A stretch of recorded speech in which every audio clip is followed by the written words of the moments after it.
Namaste, World Raiser. Sabina and Roger here. The time has come to listen and learn about Acharya Prashant and his teachings. We picked the video on spiritual journey. Yeah, so of course, we're on a spiritual journey, so let's find out what this teacher has to say. So if you like Acharya Prashant, please hit that like button. Of course, subscribe if you haven't already. And please check us out on Patreon for more reactions and watch-alongs if you want to support us. It is very, very sad that 99%, I repeat, 99% of that which we call as spirituality today is just illogical, unscientific superstition. And it is being peddled very loudly, very daringly. What is he talking about? I don't know yet, New Age? but I'm intrigued. Vedanta wisdom teacher. Remember that a really spiritual man can never contradict science. There is nothing in spirituality that will be against logic. Spirituality is not this God-man business. What does it mean to be spiritual? It merely means that you are not being stupid.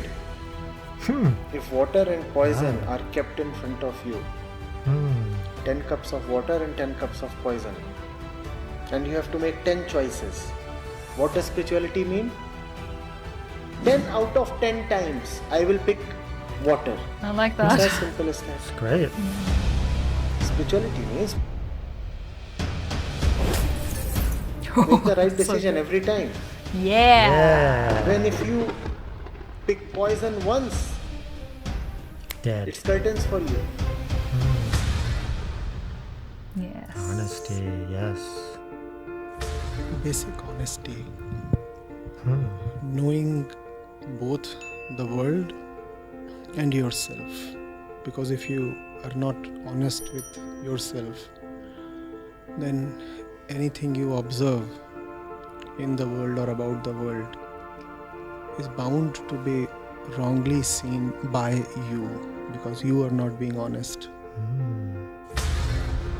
What is it to be intelligent? To be intelligent is to be able to tell apart the false from the true. And that alone is spirituality. That video is so good. It's good. I'm in it. Real spirituality is about rejecting the false. Yeah.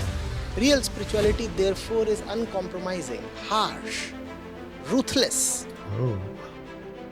But if you are living in an age, in an era, in a society, in an economic system that is dominated by forces of falsenesses, then it becomes imperative for them to invent a new kind of spirituality that endorses all falsenesses. So you have terms like, don't judge me, or don't judge anybody. Now what does that mean? That means don't call the false as false. Because if you start calling the false as false, how will the false sell itself? And how will the sellers of falsenesses profit from your pocket? When these pop bestsellers and neo-spiritual classics tell you, visualize what you will get, then they are just stoking the fire of your greed and imagination. They are not asking you what is it that prompts you to go for that particular thing. When it comes to the world, science and spirituality will fully agree. When it comes to you, science will fall silent. There is no chapter in any scientific study or research journal ever at any place titled I. So self-knowledge would mean being conscious of the actions of the body and the thoughts of the mind. Knowing what do I do and what do I think. What happens to me in the presence of others? How do I relate to others? What happens when somebody tells me that I'm looking dumb and idiot? What happens to me when somebody tells me that I'm looking handsome and smart? Prideful. This is being aware of my thoughts. What am I thinking of all the time? Yeah. What thoughts occupy my mind? All this is self-knowledge. Watching your actions and watching your thoughts. Ego self-knowledge, right? Shiva. I started out to watch my actions and thoughts.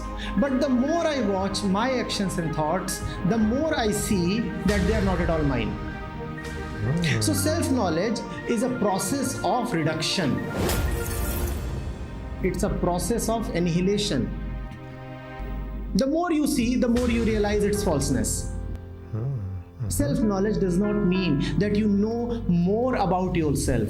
Self-knowledge means that the more you know yourself, the less you see that what you call yourself is yourself. It is not yourself at all. It is a puppet, a machine. It's great. Joy.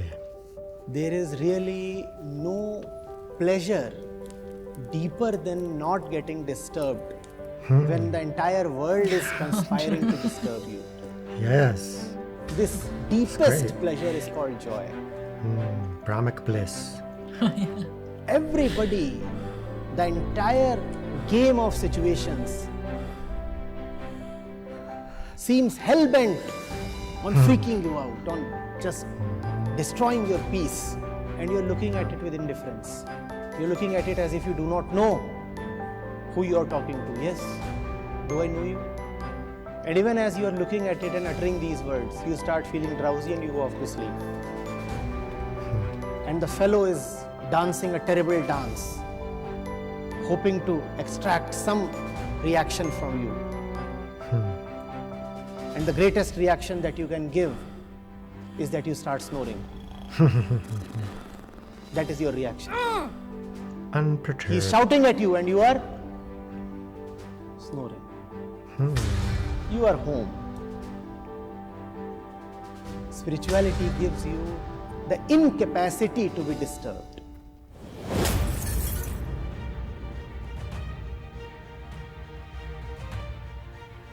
We do not make the best, utter and desperate use of our own personal limited resources, but we want some kind of a helping hand to descend from the heavens.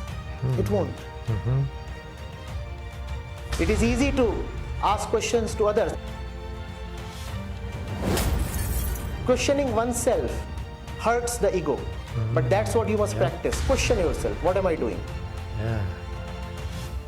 Question We have yourself. been told that there is something wrong with you, and we have been given ways in which to amend that wrong. You are worthless, but if you earn this amount of money, you will become worthy. How else can you be made to buy that new car? By first making you feel that you are worthless if you drive your old car. Cockroach in What your is this curry? entire cult that says don't judge? The restaurant will serve you a cockroach in your curry, and then the manager will say good and bad are just perceptions. Good and bad are not perceptions.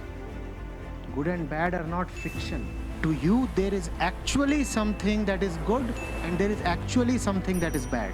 Be very, very judgmental and judge rightly.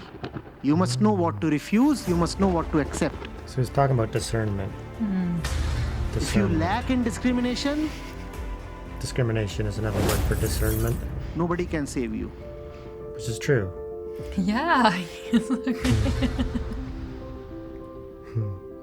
I'm gonna judge that a cockroach in Pain my is curry a is bad. great messenger. True. Pain by itself is not the remedy. One must listen to the messenger quickly, and in listening lies the remedy. I haven't said that you require unmitigated and infinite suffering to be liberated. Wisdom lies in suffering little and flying away quickly. Oh, I love that. Spirituality or the field of wisdom is about making those daily decisions in the best way possible. It's like Love how they this. call it the We field all of are wisdom. walking. Field of Consider life a wisdom. journey. We all are walking. Spirituality is not about changing the path that you are walking. It is about throwing some light on the same path that you are walking. Spirituality is not another path. You don't have to quit your daily life. You don't have to change tracks. But won't you want to move on an illuminated track? Right? Yes. So spirituality is illumination. It is light. Love that. Yeah. Life becomes very, very easy when there is something absolute in your life. When there is something absolute in your life, it defeats all the relatives. The absolute is to be had, and the relatives, well, they can wait. Either they can align themselves with the absolute, or too bad for them. Harsh. Comfort The and ego change. finds comfort where it does not have to change. It is such a paradox, you see.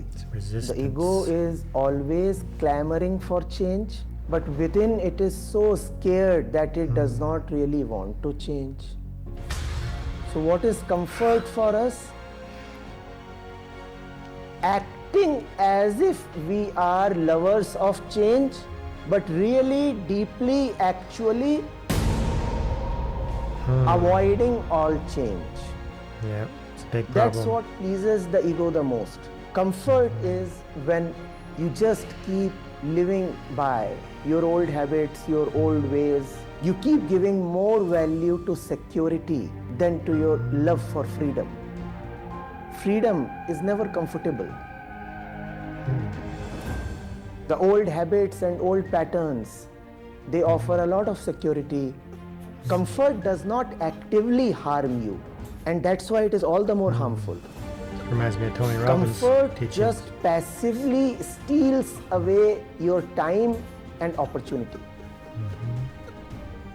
If something harms you actively, then you at least get alerted. Then you at least get cautioned that you are being besieged and defeated.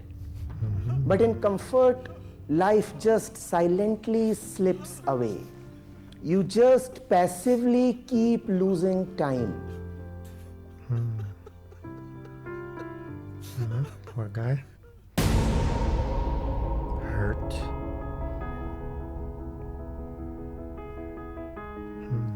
Hurt is not automatic.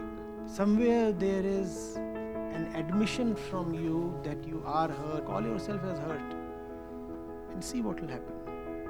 Hurt is not an obligation. Hurt is a choice. Insecurity, fear, temptations, none of them are necessary. None of them are inevitable. All of them are options. You can take the option or you can discard it. One must have something that is non-negotiable. Consider yourself shakeable and everything will shake you up. Consider yourself unshakable and see the magic. Are you unshakable, Sabina? One day. When you cannot like yourself, then obviously you have to turn to somebody else. That is loneliness.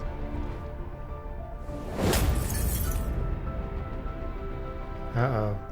If someone's Presence has a becoming effect on your mind, soothing effect on your mind, illuminating effect on your mind, liberating effect on your mind. Go ahead, boldly be with that person or persons as much as you want to. You're welcome. But be with them only as long as their effect upon you is liberating. Yes. Meditation, good. Maybe watching the breath is a convenient way to avoid watching that which really needs to be watched. You need to watch your behavior towards your wife. Instead of that, you are watching your breath. Nice trick. Smart chap.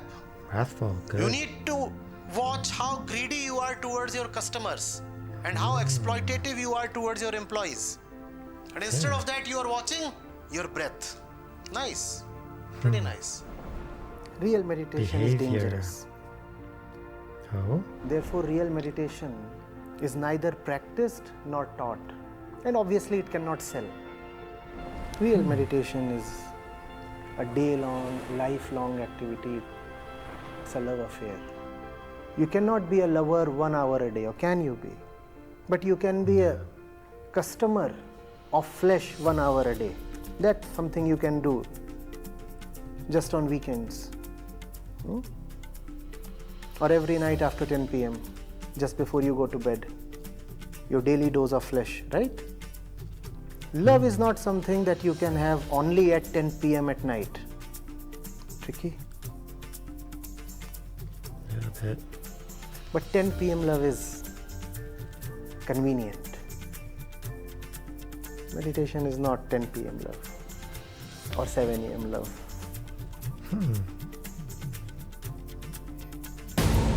Got a little joyful there. Yeah. Goals. Got a bit joyful there. Set a was great nice. goal. I know. Even if you will lose, it will at least be a Yes. great defeat. And if you set a timid, scared, conventional, narrow goal, then even if you win, it would be a timid victory. What would you rather have? A great defeat or a vapid victory? That's the choice. Vapid victory, whatever vapid means. Fearlessness. The secret of living fearlessly is not to be dependent upon the world.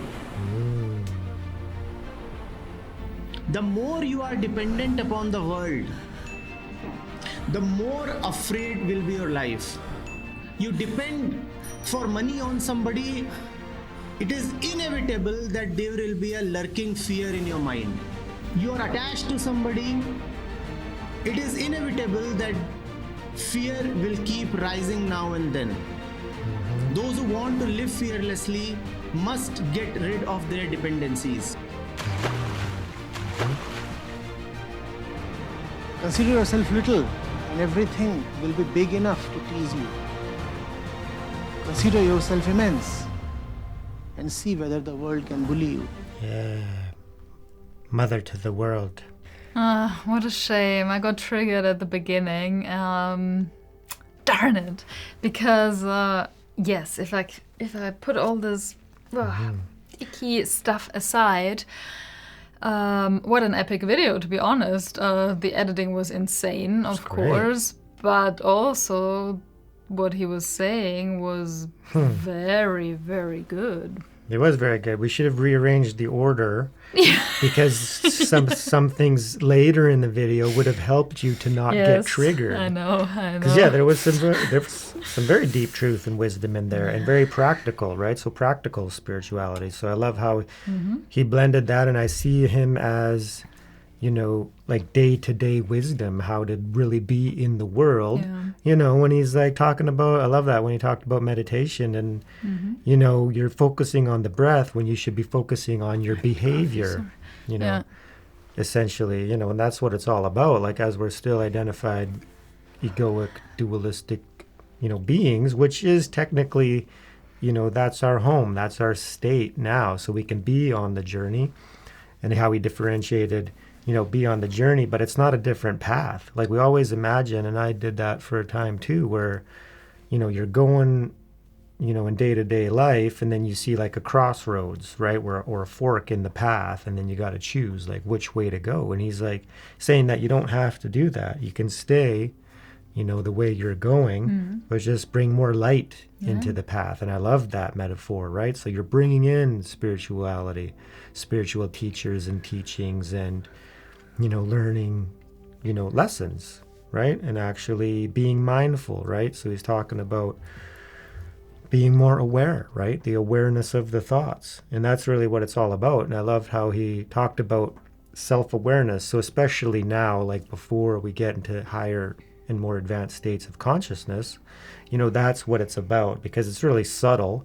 We can't say that self-awareness is being aware of the self with a capital S, the mind beyond, the ego identified complex of body and mind, right? So to be self-aware is more like ego self-aware, like what is happening in the mind, right? And then with that mindfulness and attention and awareness, then we can, get a glimpse that they're not our thoughts. And he did touch on that, right? That, like it's the lies, right?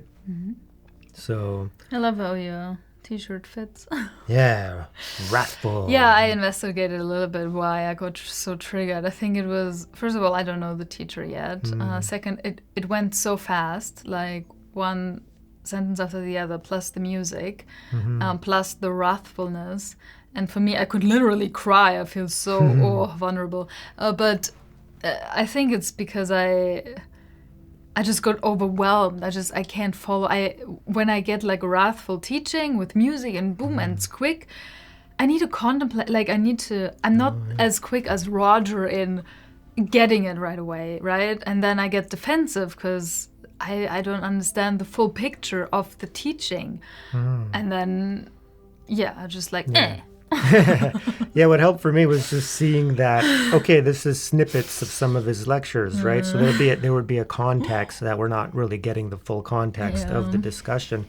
And then we got to kind of extract the wisdom and the essence, right? So him using the word judgment. So I already learned this lesson, a long time ago, that judgment, in this context, how I was using it is basically just discernment, right? So we do need to use that.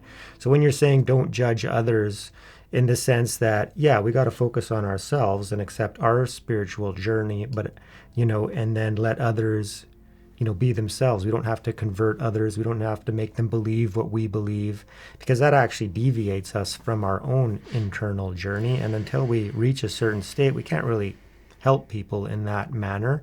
So, by judging them, it can actually have more of a harmful effect. Like when you look at the world religions, some of them judging other societies as like barbarians, and we have to go convert them and change them. That was catastrophic, right? So he's using the word judgment not like that, but as, discernment, right? We have to be discerning of, okay, what is, good and true and in line with higher reality, as, one love, one consciousness, and then it's all about us. And then our discernment, if something doesn't align with that, like for example, like really, violent, grotesque, video games where it's all about getting online and killing each other, and I have played those games, but at the same time, I've let go of them on my journey over time. And I still I'm not judging them, but it's discernment for me, right? So it's really like an internal thing. It's not about making others wrong. It's about seeing where are you on the journey and then being aligned with that. So that's the discernment. So if you guys like this video as much as we did, you know what to do. Let us know the details, like what teaching really impacted you. And I know that we have some people who do follow Acharya Prashant. So let us know, how his teachings have impacted you, because this is just a little snippet, but I'm sure he goes much, much deeper. So he's calling himself, like, what did it say in the video? Like Vedanta for the modern age? Oh, Vedanta wisdom for the modern age. Yeah, so that's great. And I did see, some of that in there, obviously. So So it was fantastic. So let us know what you think and all the details and tidbits. And yeah, I thought it was wonderful. Sabina, final take? Yeah, it's very good, and I was just gonna feel embarrassed later that I got triggered, but it doesn't matter. I have no control over triggers, just how I respond to them, and I think I responded well. Because if I put all my triggers aside, it's like, wow, incredible teachings. Yeah. But because it's a bit clouded, it's hard to see through that veil, but it will purify itself, and then I can really appreciate it, especially once I start editing it, because I'm gonna rewatch it again and again and again, and then, yeah. So it's very good. And I thought it was incredible too, because I think this is the quickest I've ever seen you react or recover from a trigger. The fact that we were able to finish this video, it actually says a lot. So being triggered, we had to pause and discuss it briefly, and then we carried on, and then she was able to get the wisdom out of it. So fantastic. Yeah. Nothing against this teacher. Thought he was great. So yeah, fantastic. Because the most important thing is that we need to take in spiritual teachings from spiritual teachers, and whoever resonates with you is the right teacher. So absolutely fantastic. So thank you so much, because the most important thing is to raise yourself and raise the world. We love you, everyone. What am I saying? I forgot my line. He shook me up, which is part of his teaching style. He knows what he's doing. Absolutely. Peace.